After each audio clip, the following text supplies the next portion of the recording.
I am pleased to be joined tonight by Kevin Mitnick from Los Angeles. Mr. Mitnick, nice to have you with us. Oh, thank you, Maria. It's great to be here. What experiences you can tell us about after all of this time and notoriety for hacking? How have you gained the trust of companies to provide them with your services? Usually, well, I gained my trust through my background. Since I've been, released from custody, I testified for Congress. I had several clients. I'm pretty much in the public eye, and fortunately, businesses are coming around and they're giving me the benefit of the doubt, and it's great to have that change. I mean, my life is completely made a 360-degree change since 5 years ago. What made you change, turn around, and decide hacking is wrong? Well, hacking has always been wrong, and I knew that, and I regret what I've done in the past, and I'm trying to take my past and leave it behind me, and using my skills, my knowledge, to help businesses and people protect themselves against the threats that are out there, because it is a dangerous world. When you were banned from computers during your probation, following your release in 2000. When you finally logged on again, what shocked you the most? What was the first site you visited? Well, actually, I had my own talk radio show on a Los Angeles station, and my show was all about the internet. So it wasn't shocking to me, because I would sit behind my producers and they would surf the internet and I would watch them. So the internet was really no big surprise to me, but the commercialism of the internet, back in my hacking heyday, if you will, there was no such thing as Google, CNBC, eBay, Amazon. All those things did not exist. The internet was so new that that no organizations did business on the internet. It was all educational institutions, universities, military, research organizations, and such.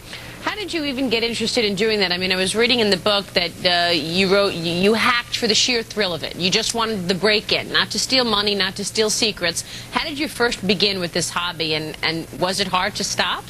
Well, when I was a young boy in high school, I was very interested in computer technologies and telephones, telecommunications, and there was a group of kids that were at my high school, and I wanted to get in there. I wanted to join this group.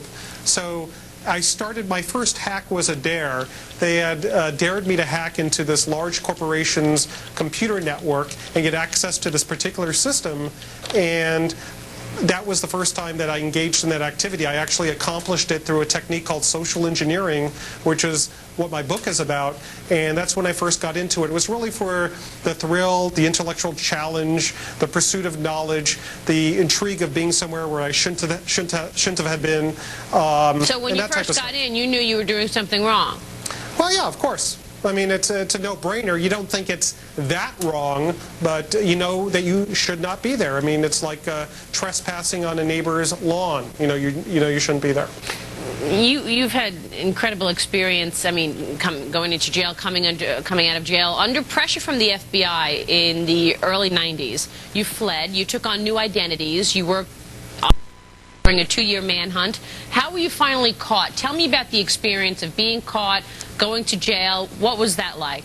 Well, the reason I ran is back in 1988, I went before a federal judge, and the prosecutors had told this judge that they would have to place me in solitary confinement, and that it was the only way to protect society, because if I had wanted to, that I could somehow launch nuclear weapons by whistling into a telephone.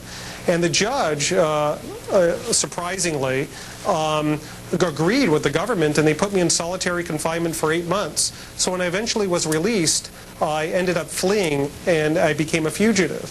And in 1995, I was caught because there was another security expert that was able to help the FBI identify my whereabouts, because the FBI was ineffective at finding me, because I was pretty adept at covering my tracks and creating identities, and I worked legitimate positions, not under Kevin Mitnick, but under alternate identities to support myself. And how did you do that? How did you get all the alternative identities? Oh, I know how the system works. There's for example, there's the death record method. If you can find a person that had died, that was born in a different state, and they were at a sufficiently young age, you can simply apply for that person's birth certificate and become them. It's a very simple method that is well known. And when you just mentioned earlier being able to tap into the computer system and unleash nuclear weapons, you said it as if you didn't. You're saying that's not true. You're saying I mean, that's ridiculous. I mean, that's the movie 1983 movie War Games. I mean, it was absurd that any intelligent human being could believe that somebody can make a telephone call and whistle in the telephone and cause a nuclear strike. I mean, come on. What was the reaction to you in jail?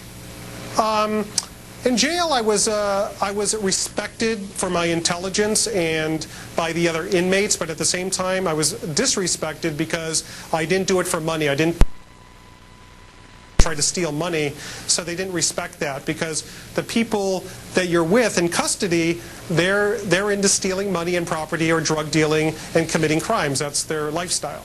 Mr. Mitnick, please stay with us. Thank you for your candor. We will slip in a break, and then I want to ask you about the big picture. How vulnerable is the United States to a massive computer attack by terrorists? We'll also talk about the hacker attacks on his own website, the subject of our quote of the day. Stay with us.